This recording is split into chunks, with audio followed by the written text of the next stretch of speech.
कुछ खबरें तिजारती दुनिया से। पाकिस्तान को डिजिटल और कम नकदी पर मबनी माशियत में मुंतकिल करने के इकदाम पर गौर शुरू कर दिया गया। वजीर खजाना मोहम्मद औरंगजेब की ज़ेर सदारत आला सतह इजलास हुआ, जिसमें कमर्शियल बैंक, डेवलपमेंट फाइनेंस अदारे, रेगुलेटर्स और सरमायाकारी के माहिरीन शरीक हुए। इजलास में मुल्क भर में डिजिटल अदायगियों के फरोग से मुतल्लिक अहम तजवीज़ पर तफसीली तबादला ख्याल किया गया। डिजिटल मालियाती खिदमात तक रसाई बढ़ाने, डिजिटल लेन देन के फरोग और रोजमर्रा माशी सरगर्मियों में नकदी पर पुरइहसार कम करने के लिए मुताद्दिद इक़दामात पर इत्तफाक किया गया। वज़ीर खजाना मोहम्मद औरंगजेब ने बताया है कि डिजिटलाइजेशन पाकिस्तान के मुआशी जदीदियत के एजेंडे का मरकजी जुज़ है।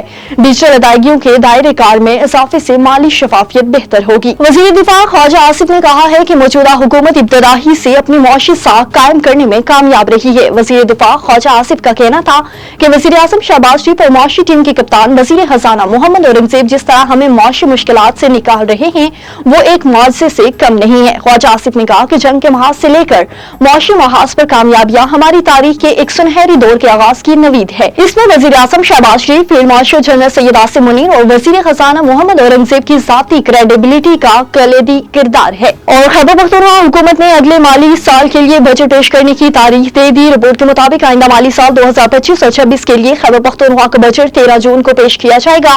बजट पेश करने के लिए सूबाई असम्बली का इजलास दोपहर 3 बजे होगा। महकमा खजाना ने सेक्रेटरी कानून और खैबर पख्तूनख्वा असम्बली सेक्रेटेरिएट को बजट से मुतल्लिक मरासला भी भिजवा दिया। ज़राए के मुताबिक खैबर पख्तूनख्वा के लिए अगले माली साल का हुजम 2000 अरब के लगभग रहने का इम्कान है, जबकि तरक्याती कामों के लिए 450 से 500 अरब रुपए मुख्तसिस किए जा सकते हैं।